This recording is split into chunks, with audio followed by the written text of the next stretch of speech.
En esta ocasión analizaremos el tejido muscular. Como sabemos, es uno de los 4 tejidos básicos.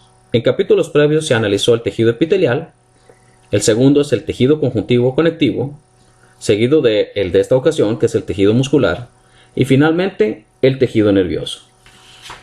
Un aspecto importante del tejido muscular es que participa en movimiento y también en la modificación de alguna de las partes del cuerpo. También participa en el tamaño y la forma de los órganos internos gracias a sus células, que son células alargadas, que tienen la propiedad principal de ser contráctiles. Ahora bien, ¿qué es lo que le da esa propiedad contráctil?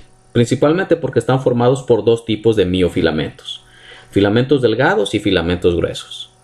Los filamentos delgados están formados por una proteína que es la actina G, y esta al polimerizarse forma la actina F. Los filamentos gruesos, están formados principalmente por la miosina 2. Cuando se organizan estos 2 tipos de miofilamentos, van a ocupar una mayor parte del volumen citoplasmático, que en el caso de las fibras musculares recibe el nombre de sarcoplasma. Cuando nosotros queremos subclasificar el tejido muscular, debemos de considerar 2 aspectos. El primero es la presencia de estriaciones transversales con respecto al eje longitudinal de la fibra muscular. Estas estriaciones se observan con el microscopio. Si observamos estriaciones, entonces le denominamos músculo estriado. En caso de que no se observen, lo denominamos músculo liso. Ahora bien, el músculo estriado se subclasifica, por ejemplo, en músculo estriado esquelético, que participa en movimiento, posición, postura corporal y movimientos finos, por ejemplo, movimientos que realizan los músculos esqueléticos del ojo. Otro subtipo de músculo estriado es el visceral. Morfológicamente es muy similar al músculo estriado esquelético, solo que lo encontramos en tejidos blandos, por ejemplo la lengua, faringe, diafragma y parte superior del esófago, y participa en el habla, respiración y deglución. Finalmente, el músculo estriado cardíaco, que vamos a encontrarlo en la pared del corazón y en venas grandes cuando desembocan en el corazón. Como ya se mencionó, si no se observan estas estriaciones, entonces tendremos el músculo liso. Ahora bien, cuando las fibras musculares o células musculares se agrupan, van a formar haces. Al agrupar todos los haces o varios haces, vamos a tener que estos están revestidos por una capa de tejido conectivo que denominamos epimisio. En este tejido conectivo vamos a encontrar que también se insertan vasos y nervios. A partir de este tejido conectivo surgen tabiques que dividen cada fascículo en esas pequeñas divisiones, y este tejido conjuntivo es lo que denominamos perimisio. Los vasos y nervios que entran en el epimisio se van a ir ramificando a través del perimisio también. Y finalmente, cuando nosotros observamos las fibras musculares, es importante destacar 3 aspectos que vamos a encontrar en sus porciones más externas. El primero es que estas fibras musculares están revestidas por el homólogo a la membrana basal de los epitelios. En este caso le llamamos lámina externa. El segundo aspecto son fibras reticulares, y en tercero, pequeños vasos y nervios que van a estar rodeándolas.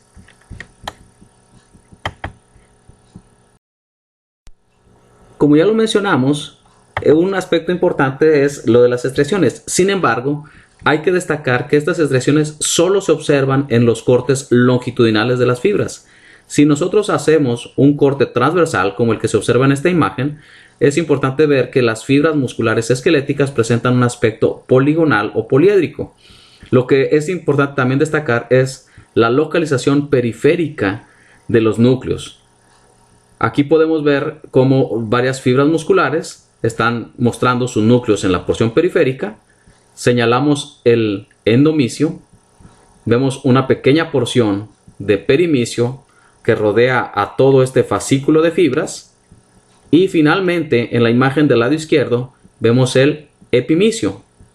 Como ya lo mencionábamos en esta vista panorámica, este epimisio va a permitir que se forme el perimisio, que lo mencionábamos anteriormente, y aunque es una vista panorámica, encontramos pequeños espacios que van a constituir el endomisio. resaltando que en corte transversal no se observan las estriaciones, por lo tanto es recomendable que nosotros consideremos la forma y localización de los núcleos en la periferia. En estas otras imágenes podemos hacer un análisis comparativo de lo que se acaba de mencionar. Por ejemplo, del lado derecho tenemos la imagen que en un corte longitudinal de las fibras musculares, donde se observa claramente su aspecto estriado y los núcleos en la periferia. Esta zona más clara o blanca es el endomisio.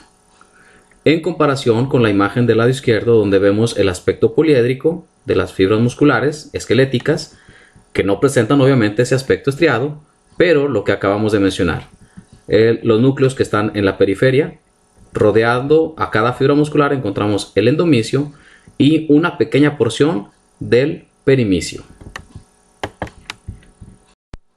En esta otra diapositiva, que hace un pequeño resumen de lo que acabamos de mencionar, podemos ver en el lado derecho un esquema donde se ha ilustrado a un músculo. Este está rodeado por el epimisio. Vemos cómo a partir de este discurre el perimisio, rodeando fascículos que vemos en esta imagen. Y a partir de este vemos fibras musculares rodeadas del endomisio. Antes de continuar hablando sobre las miofibrillas, es importante ver la imagen del lado izquierdo, donde se utilizó una técnica de microscopía electrónica y criofractura. Sin embargo, ahora la fibra muscular no la observamos, ya que se trató con hidróxido de sodio, y lo que nos permite observar es este aspecto de red que va a mencionarse como el endomisio. Volviendo aquí al esquema, entonces la fibra muscular va a estar constituida por otros elementos que vamos a ver un poco más adelante, que son los denominados miofibrillas. Otra forma de clasificar el músculo es por el color in vivo y la actividad enzimática de las fibras musculares. En esta imagen se utilizó una histoquímica para ver la actividad enzimática de las fibras musculares, en las que se pueden encontrar tres tipos de fibras.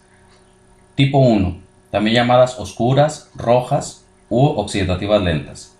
Estas son fibras pequeñas que se caracterizan por una gran cantidad de mioglobina, mitocondrias y citocromos. La mioglobina es una proteína globular que se encarga de fijar oxígeno. Estas fibras son unidades motoras de contracción lenta, resistentes a fatiga.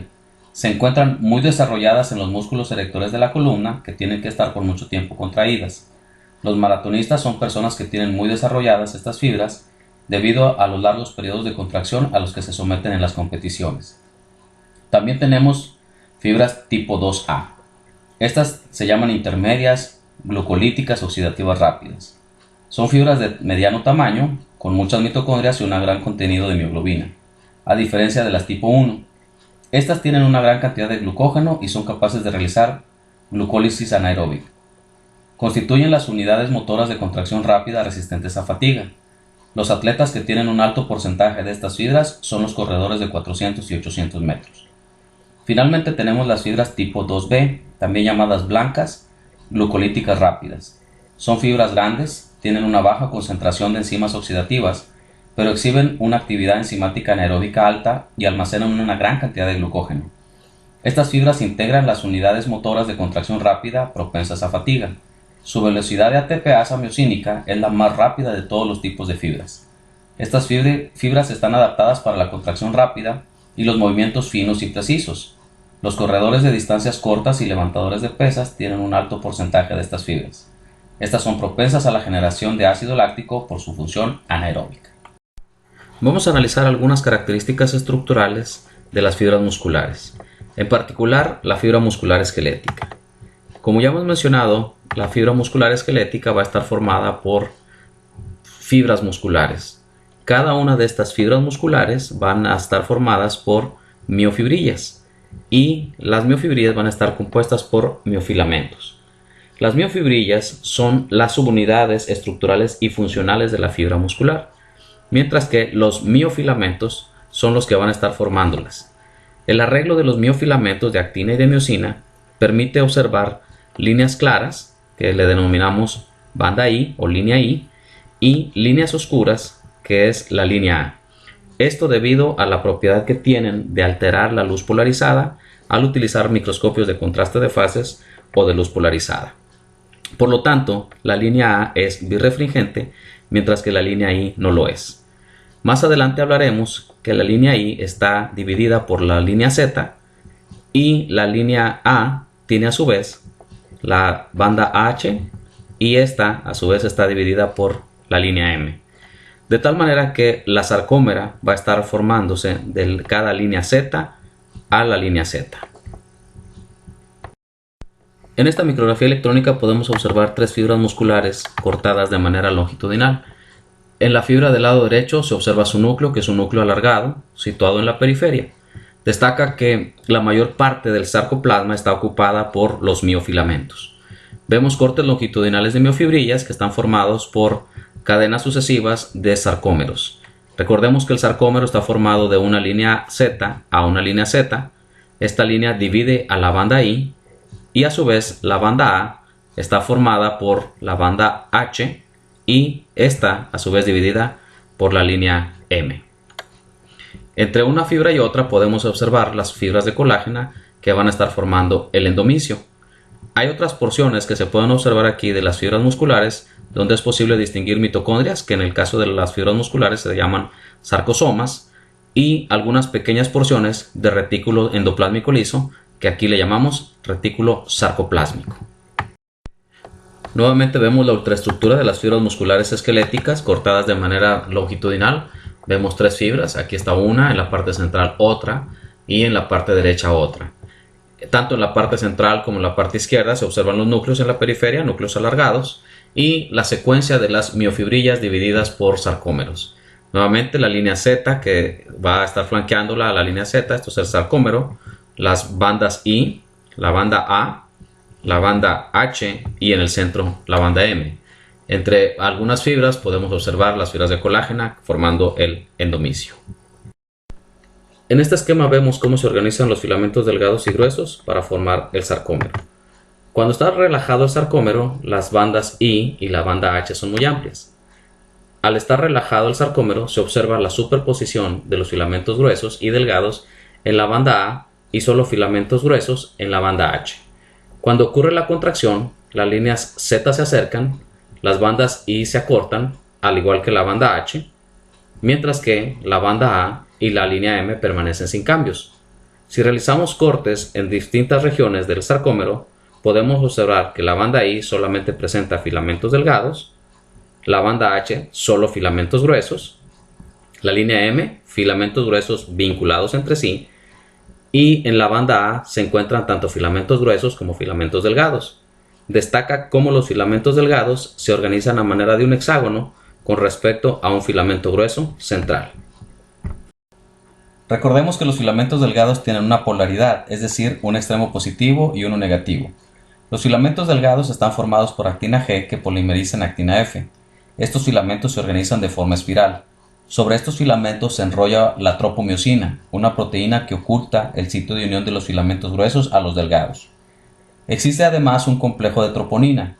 Está formado por troponina C o TNC que une calcio, troponina I o TNI que se une a la actina e inhibe su unión a la miosina, y troponina T o TNT que se une a la tropomiosina.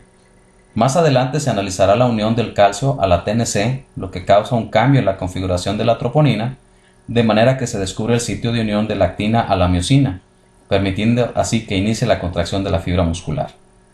La tropomodulina se une al extremo negativo como un casquete, mientras que el extremo positivo del filamento delgado está unido a la línea Z a través de la alfa-actinina. La troponina T e I forman un brazo de troponina que se destaca en la imagen inferior.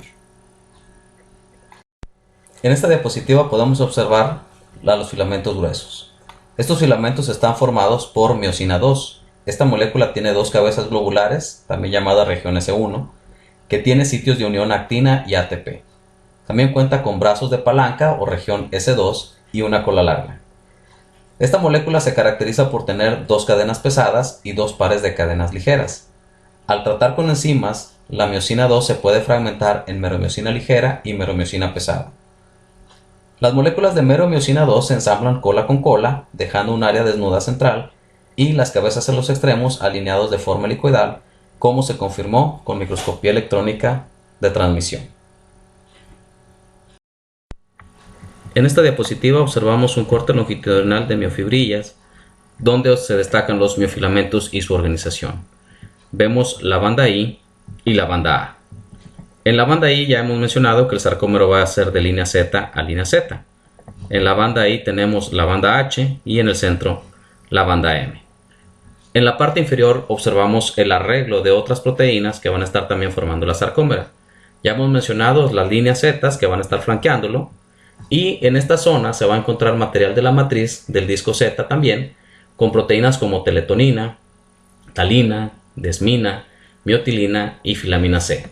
También se encuentra la alfa-actinina. Esta proteína va a unir a los filamentos delgados a la línea Z. La nebulina se va a enrollar sobre los filamentos delgados. También estos filamentos tienen otras proteínas y podemos mencionar la tropomodulina, la tropomiosina y el complejo de troponinas.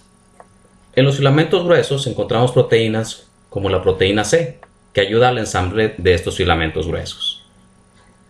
En la línea M observamos proteínas que son la miomesina, proteína M y la oscurina. Y finalmente, la sarcómera se va a anclar al sarcolema a través de otras proteínas, como por ejemplo en la línea Z vamos a encontrar la desmina y la anquirina, y la distrofina va a unirse a los complejos de distroglucanos y sarcoglicanos que se encuentran en el sarcolema. Además de los miofilamentos delgados y gruesos, existen otros elementos importantes en la miofibrilla, como son el retículo endoplásmico liso o retículo sarcoplásmico, las mitocondrias o sarcosomas y, muy importante, la invaginación del sarcolema que forma el túbulo T. En el músculo esquelético, dos cisternas del retículo sarcoplásmico se sitúan a los lados del túbulo T, formando una triada en la unión de las bandas A e I. Esta estructura es importante para el inicio de la liberación de calcio en la contracción. Un elemento esencial para la contracción es la unión neuromuscular. Está formada por un axón terminal de una neurona motora que se une al sarcolema. En el botón terminal se encuentran vesículas presinápticas que contienen el neurotransmisor acetilcolina. Estas vesículas se liberan a la hendidura presináptica, donde se unen a los receptores nicotínicos de acetilcolina presentes en los repliegues subneurales de las células musculares. Estos receptores son canales de sodio activados por neurotransmisor. Una vez que se une la acetilcolina a este receptor, este se abre y entra sodio, lo que permite la despolarización del sarcolema. En la hendidura sináptica se encuentra la enzima acetilcolinesterasa, que se encarga de degradar la acetilcolina, lo que inhibe la estimulación continua de la fibra muscular. En la imagen de la derecha se observa una impregnación argéntica que destaca la unión neuromuscular, y se observa la neurona en un color oscuro y la fibra muscular en color rojo.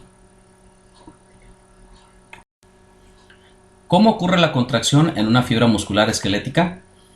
Ya hemos mencionado la unión de una neurona a la fibra muscular a través de la unión mioneural. También ya se explicó cómo la liberación y unión de acetilcolina a su receptor causa la entrada de sodio al sarcoplasma. Esto induce la despolarización del sarcolema. La despolarización a través del túbulo T activa las proteínas sensoras de voltaje presentes en la membrana del túbulo T. Enseguida se activan los receptores de renina que se encuentran en la membrana del retículo sarcoplásmico, permitiendo la liberación de calcio hacia el citoplasma. El calcio se une a la TNC, cambia la configuración de esta y se descubre el sitio activo de la actina, lo que permite la formación de los puentes transversales de actomiosina. Para que el calcio regrese al retículo sarcoplásmico, actúan las bombas de calcio dependientes de ATP que envían calcio al retículo sarcoplásmico. En el interior de este, la calcecoestrina fija el calcio y lo almacena en la cisterna.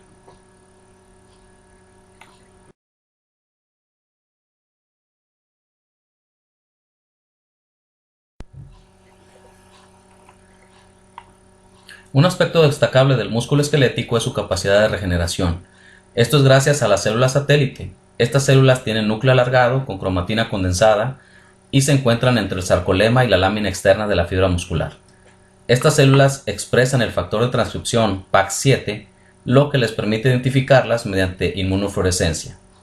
Ante una lesión, las células satélite coexpresan PAX7 y MioD, que es otro factor de transcripción útil para la diferenciación miógena que posteriormente forma mioblastos.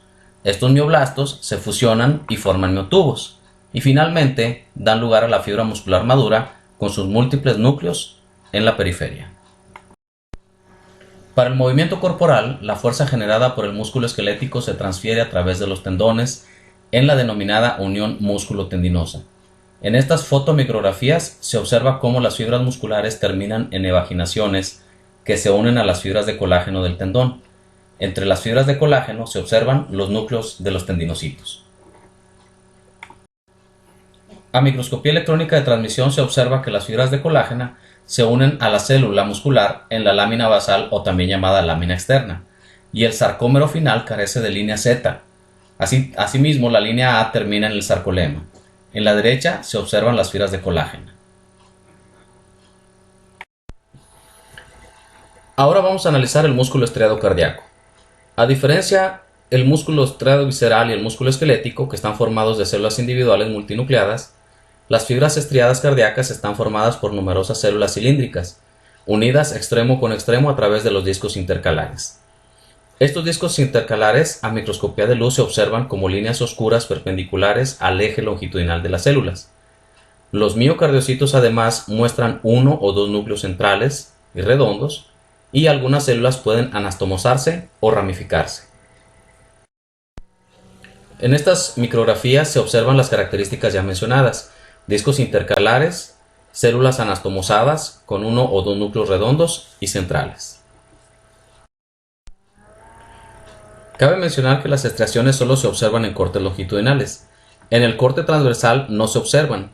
Lo que sí se puede observar es la forma poliédrica de las células con sus núcleos centrales.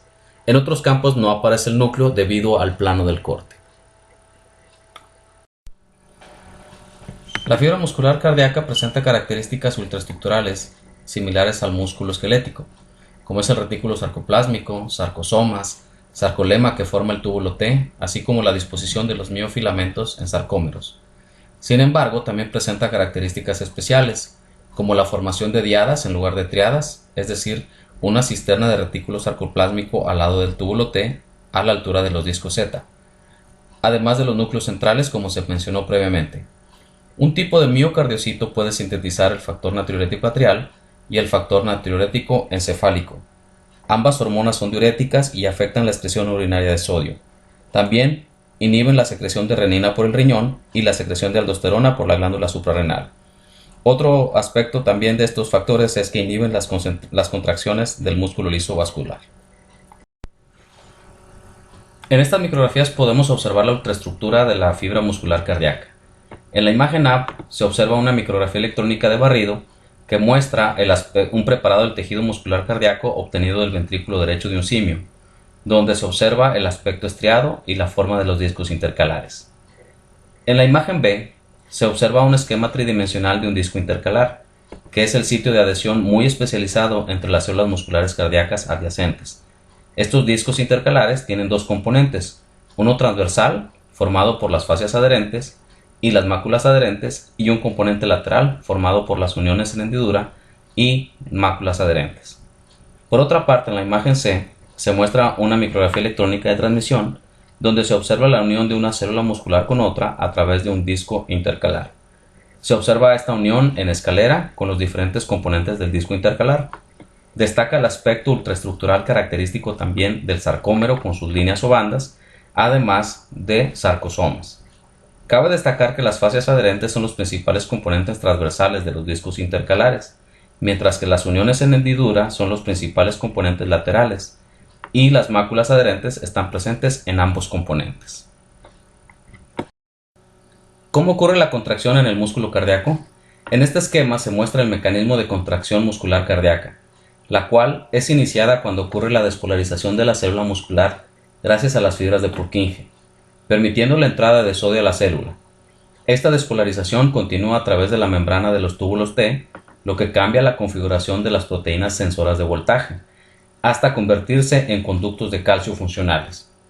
El aumento de la concentración de calcio activa los conductos de reanodina para la liberación de calcio en el retículo sarcoplásmico hacia el sarcoplasma de la célula, donde se une a la troponina C del complejo de troponina e inicia los mismos fenómenos mencionados previamente en el músculo estriado esquelético. En esta fotomicrografía estamos observando los cortes del tercer tipo de músculo, que es el músculo liso. Como ya hemos mencionado previamente, este no va a presentar las estrías en un plano de corte longitudinal. Lo que sí es posible observar es la forma ausada que tienen estas fibras musculares. Son células pequeñas, alargadas y, como ya mencionamos, de forma ausada. El núcleo también es un núcleo alargado que sigue la longitud de estas células. En esta imagen vemos del lado izquierdo el corte longitudinal y del lado derecho el corte transversal. Destaca que la proporción núcleo-citoplasma es muy pequeña, ya que las células tienen pequeño citoplasma o poca cantidad de citoplasma y sus núcleos son núcleos centrales. En otras porciones vemos que no aparece el núcleo. Esto no quiere decir que estas células no lo tengan, simplemente que no aparece en el plano del corte. Por lo tanto, en esta fotomicrografía vemos los dos aspectos de las células musculares lisas, tanto en un corte longitudinal como en el corte transversal. En estas dos imágenes vemos algo similar a lo que ya hemos comentado previamente. Vemos cortes longitudinales de las vísceras, recordando que este músculo lo encontramos en zonas viscerales y también en la pared de los vasos. En este caso vemos de intestino. Y vemos a una menor amplificación el aspecto de las fibras musculares lisas cortadas de manera longitudinal y otros fascículos de estas mismas pero cortadas de manera transversal. Cada uno de estos fascículos de células musculares lisas está dividido por cantidades variantes de tejido conectivo denso y regular, así como vasos. Y al observar del lado derecho con una mayor amplificación vemos lo que hemos ya mencionado también. Las células son alargadas y con sus núcleos que van en la misma longitud de esta fibra muscular lisa. En esta otra diapositiva estamos observando también a menor amplificación los fascículos de las fibras musculares lisas cortadas de manera transversal, separadas por tejido conectivo denso y regular. Al hacer una amplificación mayor vemos como en algunas porciones sí se observan los núcleos de manera central, todo esto en un corte transversal de las células musculares lisas. Y hay zonas donde no se observan estos núcleos, como ya lo hemos mencionado, porque no apareció en el plano del corte. En este recuadro se observa algo similar. Zonas donde no aparece el núcleo y células que sí se cortó de manera transversal, su núcleo central y escaso citoplasma en la periferia. Vemos también acompañando a estas fibras, son fibras de tejido conectivo denso y regular con algunos pequeños vasos que encontramos a través de estas. En esta micrografía electrónica se observan tres células musculares lisas en corte longitudinal. En la parte inferior se observa el núcleo de una de ellas. En el citoplasma se observan filamentos delgados de actina. Las flechas muestran los cuerpos densos que contienen alfa-actinina, similar a la línea Z o disco Z de los músculos esquelético y cardíaco. Se observan además perfiles de retículo sarcoplásmico, vesículas pinocíticas y uniones de hendidura que permiten la comunicación entre las células. En el recuadro podemos observar una mayor amplificación de las uniones de hendidura y las vesículas pinocíticas. En esta micrografía electrónica se observan tres fibras musculares lisas de la pared de un vaso. Las flechas sencillas y dobles señalan los cuerpos densos. También se observa la lámina basal y vesículas pinocíticas. En el recuadro se observa mayor aumento los cuerpos densos y la lámina externa. En esta imagen podemos observar la comparación de los filamentos de miosina en el músculo esquelético y el músculo liso. Los filamentos gruesos bipolares están presentes en el músculo estriado. Sus moléculas de miosina se organizan de forma antiparalela, helicoidal, con sus cabezas a los extremos y al centro una zona desnuda. Los filamentos gruesos no helicoidales, polares laterales, están presentes en el músculo liso. Las moléculas de miosina 2 están desfasadas en paralela por dos miosinas inmediatas. No hay zona desnuda. En el esquema de la izquierda se muestra una célula muscular lisa relajada, donde podemos observar los cuerpos densos compuestos por la unión de alfa-actinina a los filamentos delgados y la unión de filamentos intermedios de desmina y pimentina, que como ya se había mencionado anteriormente son los homólogos a la línea Z del músculo estriado. En el esquema de la derecha podemos observar una célula muscular contraída y cómo interaccionan los filamentos gruesos con los delgados para que ocurra esta contracción. ¿Cómo ocurre el mecanismo de contracción en la célula muscular lisa? Para iniciar la contracción de la célula muscular lisa es necesario un aumento de la concentración de calcio en el citosol. Esta, a diferencia de los otros tipos musculares, puede ser desencadenada por varios estímulos. Número 1. Despolarizaciones eléctricas como las generadas por un impulso nervioso a través de una neurona. Número 2. Impulsos mecánicos, como el estiramiento pasivo del músculo liso vascular. Número 3. Estímulos químicos, como los producidos por diversas hormonas como la angiotensina 2, vasopresina, tromboxano A2 que actúa a nivel de membrana, y todos ellos cumplen su función a través de la utilización de un segundo mensajero. Todos estos estímulos provocan el aumento de calcio citoplasmático en la célula muscular lisa, la cual se une a la calmodulina, que es una proteína capaz de fijar 4 moléculas de calcio. El complejo calcio-calmodulina se une a la cinasa de las cadenas ligeras de miosina, MLSK, para fosforilar la miosina de un estado inactivo o plegado a uno activo o desplegado. Esto permite descubrir el sitio activo de la miosina para unirse a la actina e iniciar el proceso de contracción. En este cuadro se resumen las características de los músculos esquelético, cardíaco y liso, destacando los procesos de crecimiento y regeneración. Debemos recordar que en el esquelético la regeneración es limitada y se da a través de la célula satélite. En el cardíaco está aún más limitada, que aunque es posible que ocurra, requiere mayor tiempo. Mientras que en el músculo liso sí hay regeneración y esta es dada por las mismas células musculares lisas. En la respuesta a la demanda, en los músculos esquelético y cardíaco sucede hipertrofia, esto es, aumento en el tamaño de la célula, mientras que en el músculo liso, además de la hipertrofia, sucede hiperplasia, que es el aumento en el número de células. Comencemos a analizar las correlaciones clínicas relacionadas al tejido muscular. Las primeras de ellas serían las distrofías musculares, siendo sus principales representantes la distrofia muscular de Duchenne y la distrofia muscular de Becker, que sería su forma más leve. Estas enfermedades son dadas por una mutación en el gen de la distrofina que se encuentra en el cromosoma X, y el patrón de herencia relacionado a esta enfermedad sería un patrón recesivo ligado a X.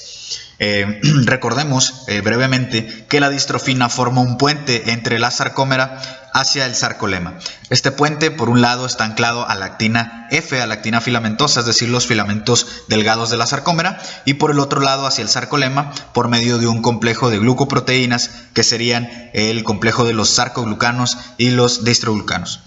Cuando la distrofina se encuentra totalmente ausente, como en la distrofia muscular de Duchenne, o parcialmente ausente, como en la de Becker, sucede un fenómeno en el cual la contracción de la sarcómera no se traduce en una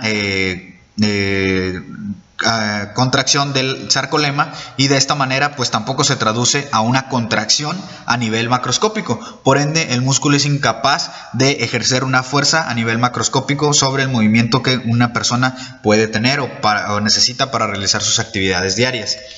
Al ser un patrón recesivo ligado a X, las manifestaciones ocurren en niños, varones de edad corta. Por ejemplo, en la distrofia muscular de Duchenne, que sería la forma más grave, las manifestaciones comienzan a partir de los 2-3 años de edad, en la cual los niños, al momento de gatear, los padres notan que arrastra las extremidades inferiores, y esto es una manifestación clínica de la debilidad que ese paciente o la incapacidad que este paciente está presentando para contraer los músculos. Cuando el paciente va avanzando en sus etapas de desarrollo y llega a la adolescencia, pues es muy común que el paciente pierda totalmente la capacidad motora de las extremidades inferiores, y con esto se vea confinado a una silla de ruedas para poder movilizarse. La distrofia muscular de Duchenne tiene un pronóstico muy malo. Para la edad de 20 años aproximadamente, estas dificultades de movimiento pueden llegar a afectar a los músculos de la respiración, y de esta manera pues complicar al paciente, imposibilitándole la capacidad de respirar por su cuenta, requiriendo la asistencia ventilatoria mecánica. De esta manera, pues el pronóstico de supervivencia de la distrofia muscular de Duchenne es muy malo, muy bajo a partir de los 20 años, y normalmente es a esta edad, más o menos 5 años, en la cual los pacientes normalmente fallecen. En la forma más leve de la enfermedad, que sería la distrofia muscular de Becker, la distrofina no está totalmente ausente, sino está ausente de manera parcial. Es decir, queda todavía algún rastro de esa proteína y algunas fibras muestran todavía ese anclaje. Por ende, las manifestaciones clínicas no van a ser distintas, sin embargo, se van a manifestar en una etapa posterior. Normalmente en la distrofia muscular de Becker, las manifestaciones clínicas comienzan aproximadamente a los 10 años, 8 o 10 años, con dificultad para la movilidad, en la cual presentan debilidad al caminar, debilidad en los músculos posturales, y de esta manera los pacientes se ven imposibilitados de realizar ciertas actividades, como por ejemplo deportes. Para la etapa o para la edad de los 15 a 18 años aproximadamente, el paciente ya presenta una debilidad en miembros inferiores que le imposibilita la marcha. De esta manera, el paciente requiere pues silla de ruedas o algún otro dispositivo para facilitarle el desplazamiento. Y por último, la etapa clínica más grave de la distrofia muscular de Becker pues correspondería a una edad mayor a 25 años, a 30 años, que es aproximadamente cuando el paciente ya presenta dificultades respiratorias debido al compromiso de los músculos de la respiración. Nuevamente, ya llegada a esta edad y esta etapa clínica, el pronóstico de supervivencia es bastante malo y el paciente suele fallecer aproximadamente a los 30 años, más o menos 5 años. ¿Cuáles son las alternativas de tratamiento para esta enfermedad? Realmente de manera comercial o de manera globalmente recomendadas no hay ninguna. Sin embargo, los tratamientos o las investigaciones que se llevan a cabo actualmente están ampliamente dirigidas hacia la terapia génica. ¿A qué se refiere esto? A que si sabemos cuál es la etiología de la enfermedad, que en este caso es una mutación del gen de la distrofina, pues nosotros insertar ese gen en las células musculares para que se exprese la distrofina y cumpla la función de puente como ya nosotros conocemos. ¿Cuáles son los obstáculos de esta terapia que se van presentando actualmente con los procesos de investigación? El mayor de ellos y el más importante sería la especificidad de tejido, es decir, cómo nosotros podemos lograr administrar ese gen y que solo se exprese en las células musculares donde nosotros lo necesitamos. Ese es el mayor obstáculo. Y actualmente las estrategias que más se utilizan son los virus, los adenovirus principalmente, los cuales son cargados con el gen de interés y son administrados para que transfecten a las células, es decir, ingresen ese material genético a la célula y se logre expresar para compensar la mutación del gen de la célula, más bien el gen original que está mutado en dicha célula. Sin embargo, pues obviamente, como mencionaba, el mayor obstáculo es la especificidad. Se han creado ciertas estrategias para lograr dicha especificidad.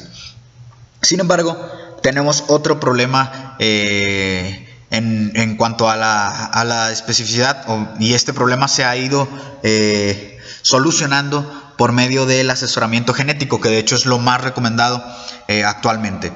El asesoramiento genético prenatal consiste en, si existe algún antecedente familiar de alguna distrofia muscular en tu familia, pues se realiza en la pareja que está planeando tener hijos, pues un asesoramiento genético que consiste en algunas pruebas, detección a la mutación de la proteína, y si ésta se encuentra, pues utilizar algunas otras alternativas, como por ejemplo fertilización in vitro, en la que es posible a el cigoto, una vez en etapa de unicelular, poder agregarle ese gen, y de esta manera las subsecuentes divisiones que éste pueda tener para formar un organismo complejo ya tendrían el gen totalmente reparado, o el gen íntegro que pueda expresar esta proteína. Esa es la alternativa más recomendada, un asesoramiento genético, y de hecho en las enfermedades genéticas es normalmente la opción más recomendada, debido a que la mayoría de ellas no tiene un tratamiento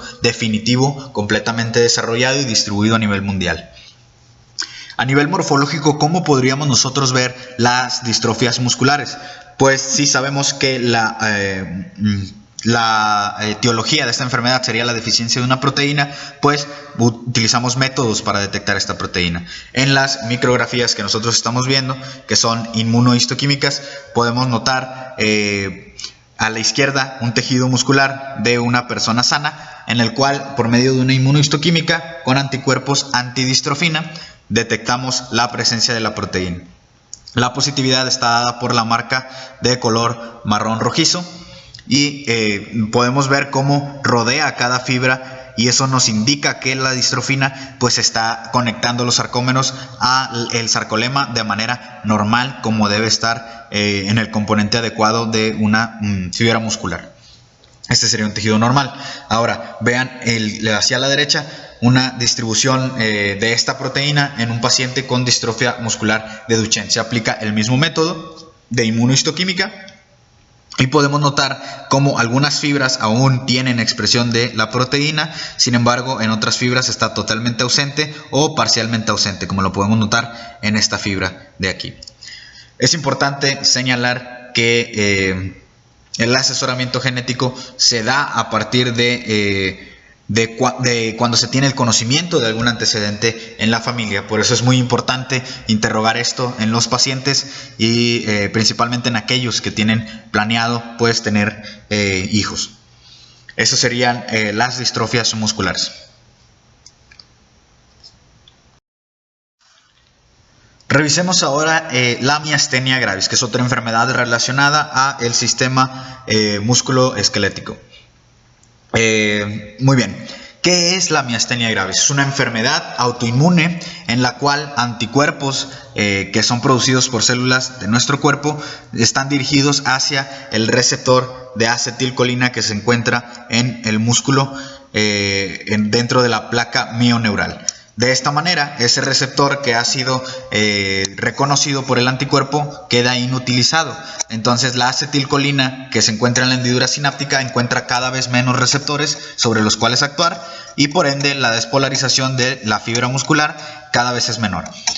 ¿Cómo se traduce esto de manera clínica? Como una debilidad generalizada del paciente que se va presentando de manera progresiva. Es decir, no es algo súbito, sino de manera progresiva conforme se van acumulando estos anticuerpos y como se van reduciendo el número de receptores viables o receptores funcionales. Ahora, ¿cuál es la razón por la cual se producen estos anticuerpos? Existen varias teorías. Una de ellas es el mimetismo molecular, el cual consiste en que el cuerpo, de alguna manera, por algún tipo de infección o por algún tipo de exposición a algún agente extraño, haya reconocido como similar una proteína de ese agente extraño con el receptor de acetilcolina nicotínico. Es decir, que el cuerpo vio que eran parecidos y decide, por si las dudas, pues generar anticuerpos que también tienen reactividad con el receptor de acetilcolina nicotínico. De esta manera, cada vez los receptores quedan inutilizados y cada vez son menos. Ahora, ¿qué manifestaciones clínicas encontramos? Ya mencionamos que es progresivo. Normalmente las primeras manifestaciones clínicas son debilidad en los músculos extrínsecos del ojo. Pueden afectarse algunas extremidades, aunque eso es en casos más avanzados, pero principalmente los músculos del ojo. Encontramos ptosis palpebral, es decir, caída del párpado. Encontramos también una disfunción en la visión debido al mal control motor de los músculos del ojo, y en formas ya más graves se puede afectar los músculos de la respiración, dando por esto un compromiso de la función ventilatoria del paciente, requiriendo en las formas más graves pues una tensión o una ventilación mecánica. Muy bien. ¿Cuál es el tratamiento? Los tratamientos que actualmente se encuentran en uso para esta enfermedad. Tratamientos inmunosupresivos. Sabemos que esta enfermedad pues tiene un componente inmune, que es el que está produciendo los anticuerpos contra el receptor, y con tratamiento inmunosupresivo reducimos esa respuesta inmune. que ataca nuestro propio cuerpo. Sin embargo, la desventaja de este tratamiento inmunosupresor se basa en que al inmunosuprimirnos quedamos expuestos o quedamos vulnerables a infecciones llamadas oportunistas, es decir, infecciones que en un individuo sano no podrían tener lugar. Sin embargo, en un individuo comprometido pues afectan al paciente. Son infecciones muy características porque están dadas por agentes infecciosos que ya están clasificados como agentes oportunistas. Esta es la desventaja del tratamiento inmunosuprimido. En algunos pacientes que tienen un timo agrandado, este timo se puede remover para reducir así la activación, más bien la maduración de linfocitos T, y de esta manera reducir la activación de las células B y su posterior especialización a células plasmáticas y su secreción de anticuerpos. De esta manera, la extirpación del timo tiene un efecto indirecto en la producción de anticuerpos, reduciendo el número de estos y reduciendo las manifestaciones clínicas dadas por estos anticuerpos. Otro de los tratamientos, que de hecho es el más ampliamente usado, sería un tratamiento farmacológico que inhiba la acetilcolinesterasa. Recordemos que esta enzima se encarga de degradar la acetilcolina en la hendidura sináptica para reducir su funcionamiento en dicha hendidura. Si nosotros de entrada ya tenemos menos cantidad de receptores de acetilcolina, pues vamos a aprovechar la mayor cantidad de acetilcolina que podamos. Así que inhibimos su degradación en la hendidura sináptica con estos inhibidores de la acetilcolinesterasa, y de esta manera la acetilcolina dura más tiempo en esa hendidura y tiene mucho más tiempo de actuar en los receptores que aún queden funcionales en la membrana postsináptica. Muy bien. Ahora, ¿qué clase de inhibidores, o más bien qué fármacos son los más utilizados para inhibir esta acetilcolinesterasa? Pues dentro de ellos encontramos dos tipos de inhibidores: los inhibidores reversibles y los irreversibles. En el caso de la miastenia gravis suelen utilizarse inhibidores reversibles de la acetilcolinesterasa, ya que su efecto pues tiene cierta temporalidad que está perfectamente medida, y de esta manera podemos controlar la dosificación del fármaco. Ejemplos de ellos tenemos la neostigmina, la fisostigmina, la ribastigmina y el donepezilo, que son los más utilizados para tratar la miastenia gravis. Y es importante destacar que si los pacientes presentan ciertos signos de debilidad a la exploración física, se debe descartar los antecedentes de alguna infección y realizar las pruebas necesarias con una exploración física completa que involucre músculos partiendo desde los ojos hacia extremidades, y también preguntar o cuestionar al paciente si ha tenido alguna dificultad respiratoria últimamente. Por último, vamos a comentar una correlación clínica que está también reportada, relacionada a lo que sería el sistema musculoesquelético. También involucra el nivel, o también involucra la unión neuromuscular, y esta correlación clínica corresponde a la intoxicación por organofosforados. Los organofosforados son productos derivados del ácido fosfórico que son ampliamente utilizados en la industria. Han sido utilizados como aislantes eléctricos, han sido utilizados como limpiadores, como capas protectoras, y también utilizados en la agricultura como herbicidas y plaguicidas. Es por esto que se presentan muchos casos a nivel mundial de intoxicaciones por estos agentes, principalmente en la industria de la agricultura, por su uso como herbicidas y plaguicidas. ¿Qué efectos tienen estos organofosforados? Lo que producen es una inhibición irreversible de la acetilcolinesterasa, y esto tiene un efecto pues contrario a los fármacos, un efecto similar a los fármacos de los cuales habíamos hablado, solo que en este caso la inhibición es totalmente irreversible y descontrolada. Por ende, la acetilcolina se acumula en la hendidura sináptica, provocando una sobreexcitación o un efecto bastante elevado de la acetilcolina. Esto genera un síndrome colinérgico, el cual cursa con tres tipos de síntomas bastante característicos. El primero de ellos sería una una alteración del estado de conciencia, es decir, el paciente ve alterado su estado de conciencia, puede haber mareos, puede haber incluso síncope, desmayos, cefalea, puede haber depresión transitoria. El otro tipo de efectos serían efectos hipersecretores, por ejemplo, un aumento en cuanto a la salivación, un aumento en cuanto a la sudoración, un aumento en cuanto a la producción de secreciones pulmonares, lo cual puede llevar también a un encharcamiento y una dificultad respiratoria debido a estos o esta hipersecreción de moco en los pulmones. Perdón. Y otro de los efectos que tenemos por la hiperactivación es un efecto paradójico, ya que el paciente presenta debilidad muscular. ¿Por qué pasa esto? Si recordamos el mecanismo por el cual la señal química de la acetilcolina se transforma en eléctrica en la célula muscular, pues recordaremos el proceso de despolarización. Si nosotros estamos constantemente activando los receptores de nicotínicos de acetilcolina, la célula muscular jamás llega a un estado basal y no puede ser despolarizada nuevamente.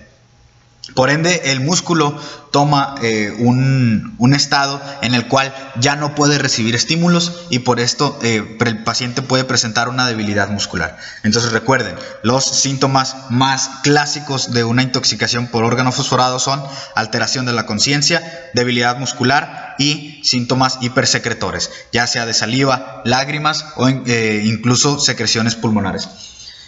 ¿Por qué tiene importancia la intoxicación con organofosforados? De entrada, como ya había mencionado, constituye aproximadamente un 50% las intoxicaciones por intoxicaciones accidentales en la industria de la agricultura por el uso de organofosforados en el mantenimiento de los sembradillos.